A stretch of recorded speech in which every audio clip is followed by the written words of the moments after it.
The Vancouver Canucks have been struggling lately, and obviously, as what usually happens, that has caused Canucks Twitter to get into a bit of a commotion. Hashtag firebending has been trended after the last couple of losses here for the Canucks. So today what we're going to do is we're going to look through each year of Jim Benning's 7-year tenure thus far with the Vancouver Canucks, and we're going to really dive into three categories: drafting, free agency, and trades. So if you're new here, make sure you hit like, hit subscribe. I put quite a bit of effort into this video, so I hope you enjoy it. But let's get right into the start of Jim Benning's tenure. So Jim Benning was named general manager of the Vancouver Canucks on May 21st, 2014, right before, basically a month before the 2014 NHL entry draft. So in that first year, at the draft, Jason Garrison was traded away from the Canucks for a second-round pick, which they then took that second-round pick and traded it for Lyndon Vey. As a whole, probably not a great start. Also, he had to make that Kessler trade right off the bat. Ryan Kessler for Lucas Spiza, Nick Bonino, and the 24th overall pick. He also traded a third away for Derek Dorsett. All in all, his moves at the draft were mediocre at best, I'd say. That Kessler trade he was kind of hamstrung into. On that draft floor, he picked Jake Virtanen at 6th overall. I give this move like a 4 out of 10. Look, there were other players that were good right below that, guys like Nylander, Ehlers, Fiala, but there was also a lot of duds, right? Michael Del Cole got picked right before Virtanen, so also these picks from all the stuff from a while back, these are going to be weighted a little bit less in our final review, but we'll just go over everything here. 24th pick in that draft, which he got in the Kessler trade, he picked Jared McCann. Pretty good pick. He's an NHL player late in the first round. You really can't complain about that. And Thatcher Demko, 36th overall, was the last sort of notable pick in that one. Again, a pretty good pick. So overall for the draft, including the trades, including these picks, he had about a 5 out of 10. He got NHLers. Jake Virtanen is not great, but a fine start. Again, only a month to really get ready for this draft in his first year. Free agency that year, this is kind of a tough one to grade because basically they signed Ryan Miller 3 years, $6 million, and Radim Vrbata 2 years, $5 million per. Both of these are fine deals, although you could argue, you know what, the Canucks really should have been rebuilding at this time, not picking up guys like Ryan Miller, Radim Vrbata. Both of them performed fine for the Canucks. Overall, 7 out of 10. And then later in the season, in March of 2015, we had one important trade, really, and that was a second-round pick for Sven Baertschi. Now, I give this an 8 out of 10. And some people will go back and say, look, that second-round pick turned into Rasmus Andersson. Baertschi is not good anymore, so this is a bad trade. But look, a second-round pick, you have no guarantee that's going to be a good player. Probably something like 20% of mid to late second-rounders end up being anybody, so I'm not going to be too hard on that. So overall, for the 2014-15 season, about a 6 out of 10. A decent first year. Pretty average, I'd say. Next season, 2015-2016, we go to the 2015 draft, and Jim is wheeling and dealing. Eddie Lack traded for a third-round pick and a 7th, so 66th and 194th overall, so really lacked for a third-rounder, which they ended up getting Brisebois out of. This was a good trade. There was a lot of outrage. I remember that morning. There was a lot of outrage. People being like, whoa, Eddie Lack is the future of this team. Why would you trade him for a third round pick? In hindsight, it's a great trade, right? You get a third round pick for a goalie who really didn't do anything, no offense, Eddie, in the rest of his career.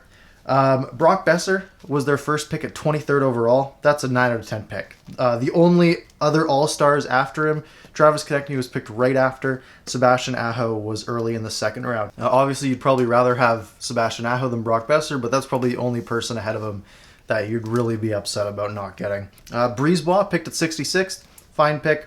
Sorelli's really the only relevant player that was picked anytime near that, so can't complain too much. A great pick at 149, Adam Gaudette in the 5th round. That's a 10 out of 10 pick. You got an NHLer with a 5th round pick.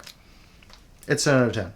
Overall for that draft, I give him an 8 out of 10. That was a solid day at the office for Jim Benning. All right, we get to free agency and a couple of trades are made here. Zach Kassian in a 5th traded away for Brandon Prust.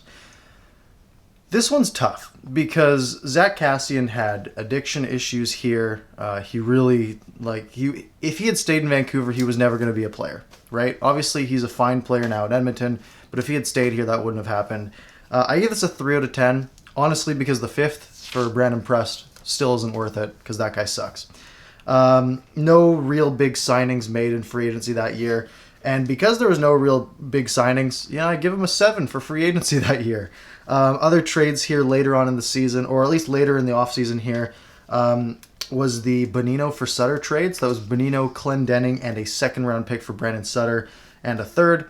That's like a 3 out of 10. Bonino's a better player than Sutter. Sutter has those foundational intangibles, but, I still think we'd rather have Bonino and the higher pick than Brandon Sutter. The other issue there is right after that, Brandon Sutter got signed to a 5-year by $4.375 million deal. That one I gave a 2 out of 10. That is a bad signing. In February of that season, we have another trade here. Hunter Shinkaruk for Marcus Granlund, not Mikael Granlund, Marcus Granlund. That's like a 7 out of 10 trade. Shinkaruk still hasn't done anything. We had Granlund for a couple okay years. He scored 19 goals. That's fine. The Canucks at that trade deadline did fail to trade Dan Hamhuis, though. That was a big thing that's not going to show up if you're just looking at the list of trades. Everyone was clamoring because Dan Hamhuis was clear. He wasn't going to come back.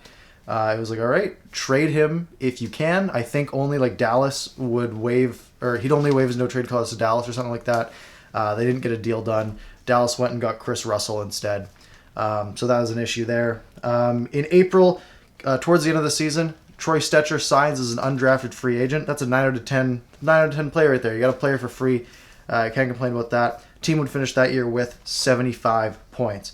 Overall for the entire 2015-16 season, give it a 5 out of 10. The next year, 2016-2017. This is the year that it starts to fall off the wagon a little bit. In May of 2016, Jim Benning makes a bad trade. And that was Jared McCann, a second-round pick, and a fourth-round pick for Eric Goodbranson, and a fifth-round pick. Not a good trade. At the draft, Olli Juolevi is picked 5th overall. Not a great pick. You guys have guys like Tkachuk, Keller, Sergachev going right after. Other relevant pick from that draft, Will Lockwood. Fine pick, I guess, with 64th overall, but you don't know what he's going to be for a while here. Free agency comes around, and Loui Eriksson signs a 6-year, $36 million contract. This is the one move that I have given a 0 out of 10. At the time, it seemed like a decent idea. It's like, all right, you're probably going to get 3 or 4 seasons of him scoring 25, 30 goals. That didn't happen. That will never happen. And that was just a terrible signing, and it really has handcuffed that team ever since. Later on in the year, in February at the trade deadline, Alex Burrows gets traded for Jonathan Dahlen. It's a fine trade. You're trading a guy who, it was his last sort of foray in the NHL. You might as well get something for him. They got Jonathan Dahlen. And then they also traded Yannick Hansen for Nikolai Goldobin and a 4th. Would have been a 1st if San Jose had won the Cup that year. And that's why I think this is a really good trade. Because if San Jose had won the Cup, that 1st would have been huge for Yannick Hansen. Canucks end up with 69 points that year, their lowest that they've had in his tenure, 7th in the division. Overall, that whole season, just the Loui Eriksson signing, it's a 2 out of 10 for the whole season. 2017-18, things are looking up again. We got Elias Pettersson, 5th overall. That is a 10 out of 10 draft pick. It just is. Some people say, well, maybe you could have traded down a couple picks and still got him. Don't risk it. If you've got your guy and you think he's going to be the guy, and he clearly is, you pick him when you can. Great pick. Other guys that got picked, Lind at 33, Gadjovich at 55, Michael DiPietro at 64. Jack Rathbone at 95, I think, is a really good pick since he looks like he might be something at some point here coming up. So that draft, 9 out of 10. Free agency strikes again in 2017. Sam Gagner is signed to a 3-year by $3.15 million deal. I give that a 1. Michael Del Zotto, 2 years, $3 million per. That was pretty inconsequential, but still not a good signing. Anders Nilsson, 2 years, $2.5 million. That one didn't really matter. They traded him later anyways, whatever. 3 out of 10 for free agency that year. In September, Bo Horvat gets signed, 6 years, $5.5 million per. Great contract, especially like he's still making 5.5 per, and he's leading the NHL in goals right now. So that's a great deal. In October, Padan and a 4th-round pick for Derek Pouliot. This one seemed like a good idea at the time. It's only a 4th. Padan's not going to do anything, and Pouliot has a bit of cachet, right? Like he was a high draft pick, couldn't work it out in Pittsburgh. Maybe you'll get something. You didn't. He was terrible. 3 out of 10. In February, Erik Goodbranson gets extended 3 years, $4 million per. Yikes, that's a 1 out of 10 for me. Later in the season, at the trade deadline, Thomas Vanek is traded away as a rental for Jussi Jokinen and Tyler Mott. We thought this was a terrible trade at the time. Tyler Mott was a tweener who was never going to make the NHL anyways, so why bother with this trade at all? Jim was right. Tyler Mott he's a fine hockey player. He's a good 3rd, 4th liner. Canucks finished that season 73 points, last in the division once again. Overall for that season, a 7.5. Again, good drafting, bad free agency, decent trades, meh. 2018-2019, at the draft, Quinn Hughes at 7th overall, 10 out of 10. Without a question. Excellent pick. They also got Jet Wu, Tyler Madden. Overall draft, I'd say, is an 8. You didn't really get anyone else other than Quinn Hughes. Tyler Madden looks like he might be good, but we'll get to that. At free agency, another bad year. Sven Berchi gets extended 3 years for a total of $10 million, which we're still paying. Not a good signing. Jay Beagle, 4 years, $3 million. Antoine Roussel, 4 years, $3 million. Overall, look, all of those on their own are probably like 2 out of 10 deals. Altogether, it's a 0. Just a terrible, terrible day. In December, the Canucks trade away Carconi for Josh Levo. Great trade. You traded an AHL player for NHL player. You can't complain about that. And then in February, one of the best trades I've ever seen, Erik Goodbranson for Tanner Pearson. The fact that they got rid of Goodbranson at all is absurd. And Pearson's a fine player. So that one gets like an 8 out of 10 from me as well. Overall, in the whole season, probably like a 5.5. Just that bad free agency is still crippling this team. Are you noticing the theme yet? 2019-2020, last season, obviously we didn't get through the whole season, but at the draft, the Canucks trade away their 2020 first. It ended up being their 2020 first-round pick, and a 3rd from 2019 for JT Miller. That's a good trade. For a late first-rounder, you would be laughing if you got someone as good as JT Miller in the draft. So definitely good with that trade. Podkolzin picked at 10. Höglander at 40. Höglander's a great pick. Look, he's making an NHL impact in his draft plus 2 year. You can't complain about that. Overall, great day at the draft table for Jim. Good trade, good drafting. Nothing to complain about there. Free agency. Another year of free agency. Alex Edler, 2 years, $6 million per. I'm fine with that. Look, it's a low term. He got high money, but the Canucks weren't supposed to compete anyways. So it was like, all right, give Edler his money. He's a rock back there on defense. Might as well keep him around. Tyler Myers, 5 years, $6 million per. That's a bad deal. Jordy Ben, 2 years, $2 million. Look, it's not a lot of time. It's not a lot of money. But he's a replacement level player. They also signed Fantenberg, who was better for cheaper. Just stick to getting guys around $1 million if you're getting a replacement level player. Anyways, Michael Furland. Look, 4 years, $3.5 million per. It's not Furland's fault, right? If he was able to play, that's probably a fine contract. But obviously the health issues, he never seemed to be healthy from the get-go. So he's just going to be on LTIR. It's just, it wasn't a safe signing. It was a risky move, which sometimes you got to respect, but it didn't work out. Brock Besser also got an extension or a contract for 3 years, $5.875 million. That's a good deal. Fine with that. At the trade deadline, Canucks make a move. Tim Schaller, who cares? Tyler Madden, and a second-round pick for Tyler Toffoli. I have 2 ratings on this one. If Toffoli had re-signed, it's a 7 out of 10 move. Madden in a second, an unproven prospect and a second-round pick. Second-round picks don't usually amount to anything anyways. For Tyler Toffoli is a good trade. The fact that you only had him for a handful of games, it was a waste. It's a 2 out of 10 for me on that one. Canucks obviously made it to Game 7 of Round 2 against Vegas last year. And that brings us to this year.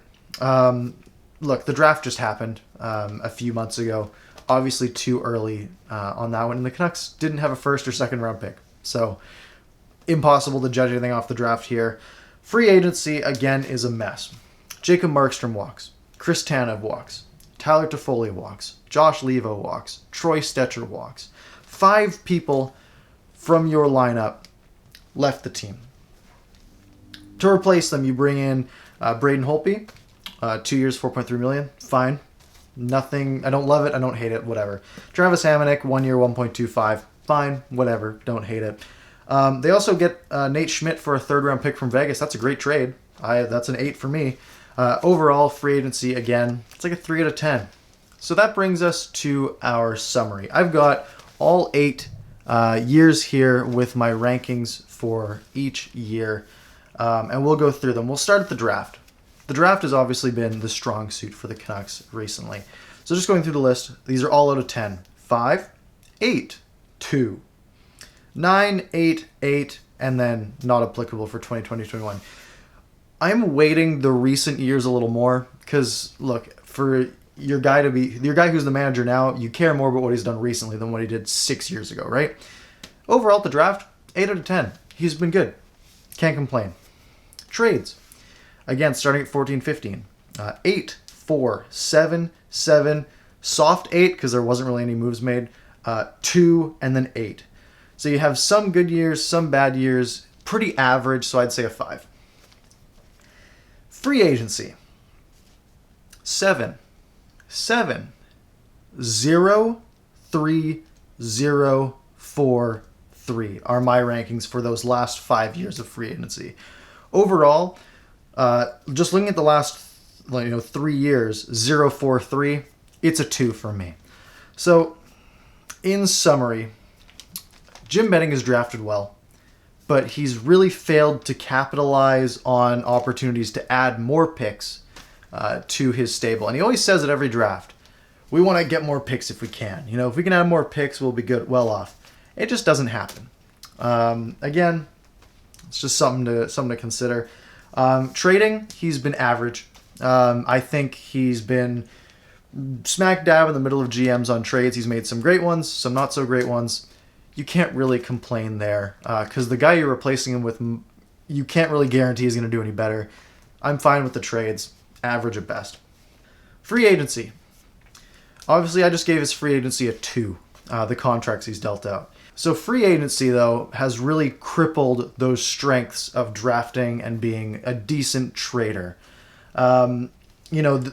These big onerous contracts of Tyler Myers, Loui Eriksson, Antoine Roussel, Jay Beagle, they really get in your way of being able to capitalize on your good drafting. Things like, these anchors that have caused other good players to leave. Eriksson, Beagle, and Roussel's deals have really taken away the ability to capitalize on Elias Pettersson and Quinn Hughes' entry-level contracts. Because you're thinking, when you had Pettersson and Hughes' ELCs expiring this year, if you take away the Eriksson contract, the Myers contract, the Beagle contract, and the Roussel contract, that's what, $18 million of cap space? Well, then maybe you could have taken a shot this year, right? $18 million of cap space, go into free agency, pick up Mike Hoffman, bring back Toffoli, maybe bring back Tanev at a higher dollar for lower term, do something like that. But these contracts have really handcuffed them into not being able to make those decisions, and they're really just stuck with the mistakes that they've made. So my thoughts overall. I think Jim Benning is an average GM. Great drafting strength, but it's all overshadowed by the free agency and the big contracts. It's crippled the team. Obviously, I'm not someone who advocates for someone to get fired. That just seems kind of shady to me. I don't like it. Obviously, come to your own conclusions. These are all of my thoughts. Leave yours in the comments. Potential replacements, I'm not going to go over that in this video. If Jim Benning's still around in a few days, then I will make a video on who might replace Jim Benning. I haven't taken the time to do the research yet, but that's something that I'll definitely go ahead and do. Like I said, leave your thoughts in the comments. If you like the video and want to see more like this, hit like, hit subscribe. These are fun to make. I like doing sort of these more research deep dives. If there's any other video ideas you have that you want to see, leave them in the comments below. Otherwise, I will see you next time.